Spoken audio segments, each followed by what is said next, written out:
Hello and welcome to Reportage with Danish bin Nabi. My today's topic is the new education policy, and to discuss about it, I have with me Professor Siddiq Wahid. Professor Siddiq Wahid, a very warm welcome to you. Let me begin by asking you, many supporters of this new education policy have compared, they are actually telling that it will bring this Indian education system at par with the West. Are these assertions right? Well, what is the West? I mean, the West is not a monolithic entity. Germany is different from the UK, is different from the US, is different from Mexico.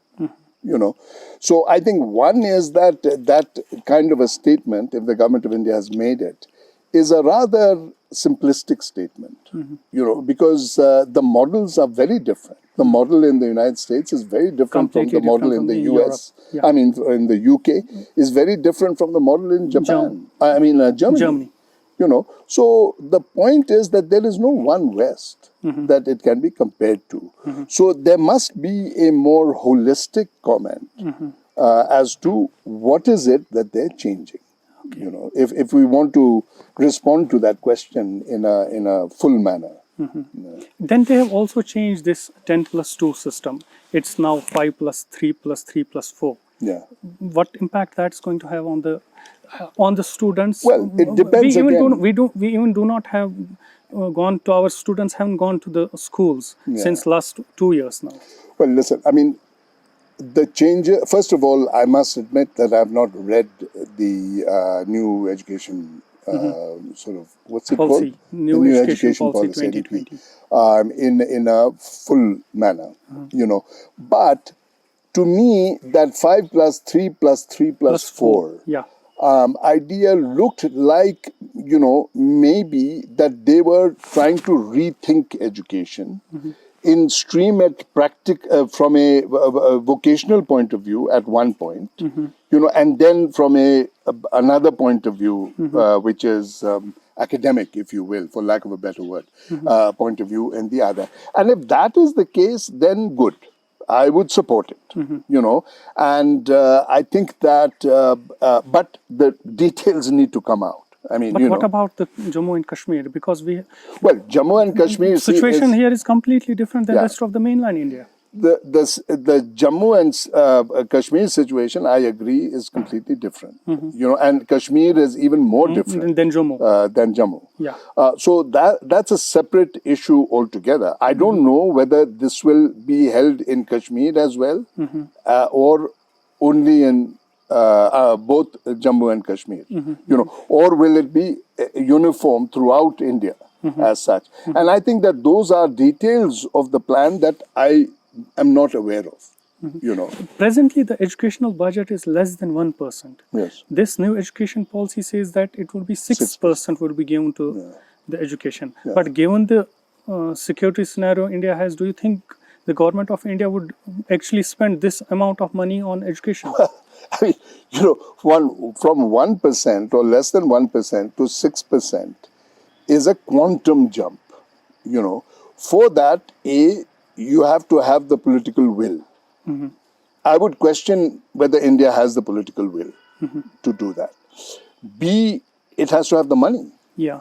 Given the economy and where it has gone since the implementation of the demonetization plan GST. as well as the GST plan, do they have any money? I mean, the economy has tanked. We know that for a fact.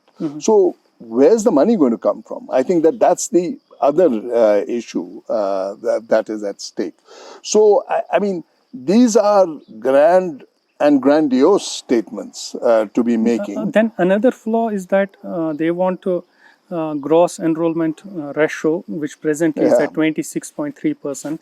They are saying that by 2023 or 25, that would go up to 50%. Well, I note that 23 is 1 year before the elections and 25 is 1 year after the elections that is due. So these are tactical commentaries that they make, and it's all very interesting and very sort of sort Utopian sort of yeah, well, utopia, I don't know, but it is, it's a soft statement to be making. What does that mean? And the proof of the pudding is in the eating, and so when are they going to implement it?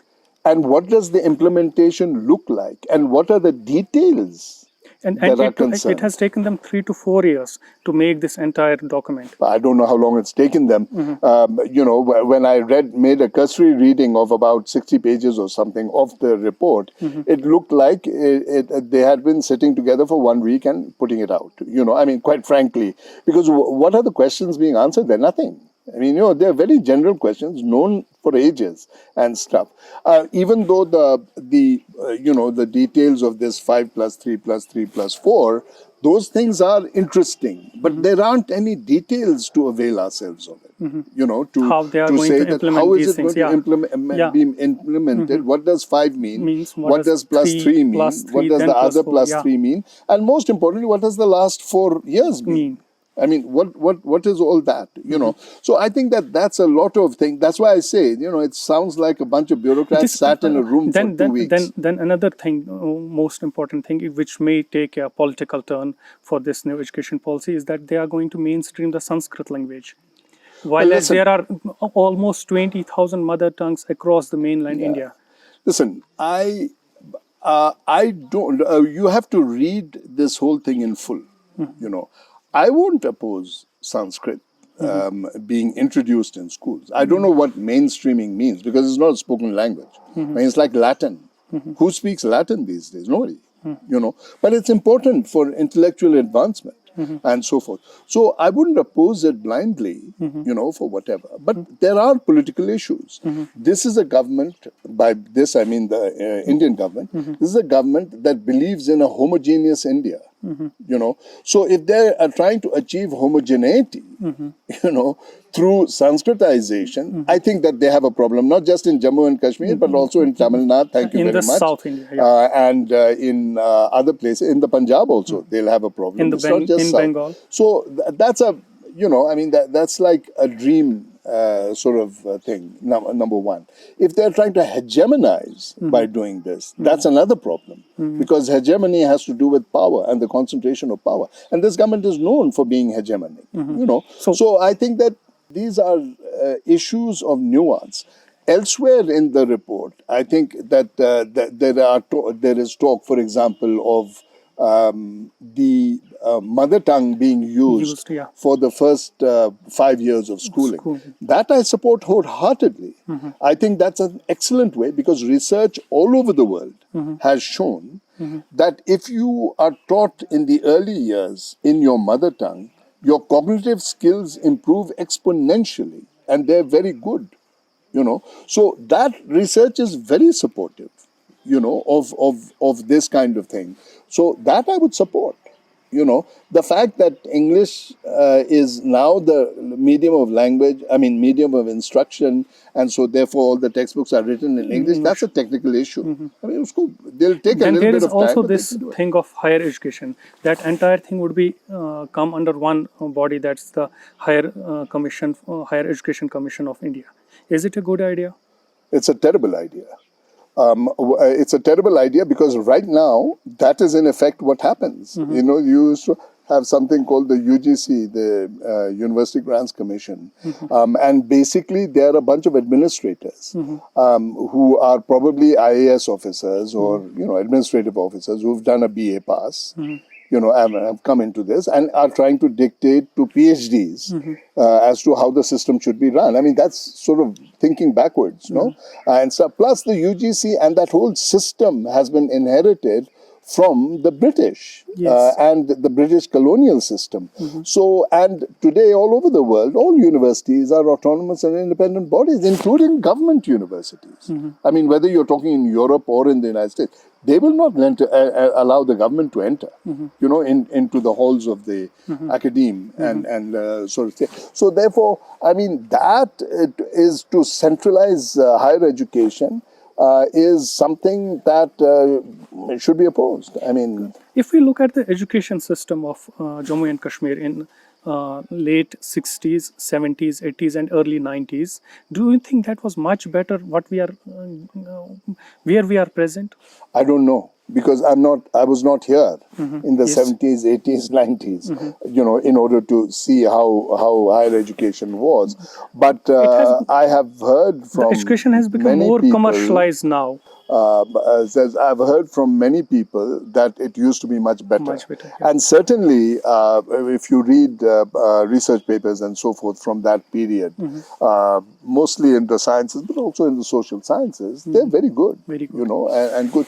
So, yeah, I mean, on circumstantial evidence, yeah, it seems to have been much better then. And the last 30 years have done tremendous damage to our many of our institutions, but particularly of our educational institutions. Yes. Yes. What would be your suggestion to the government of India as far as this? I don't have any suggestion for the government of India, quite frankly, because A, they don't listen. And B is that if one were to give suggestions, then these would be considered suspect. Okay. For a variety of But- reasons, yeah.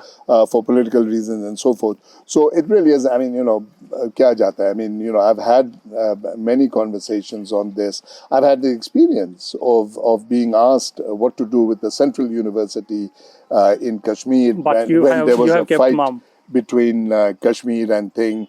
And there was another one where they were going to do a Kashmir University ka satellite, I think they call it a satellite campus or something in Ladakh, in Leh and Kargil. And during those times, I mean, this is 5-10 years ago, I intervened. I mean, they asked me and I gave them some suggestions. And they listened to it. Very neutral suggestions. And they didn't listen to it. What makes you think that they did? Oh, I thought mean, the previous government might have listened to you. Why would the previous government listen to you? It was just maybe they would have. No, not at all. No, they didn't listen because they didn't care at the end of the day. None of the previous governments have cared either.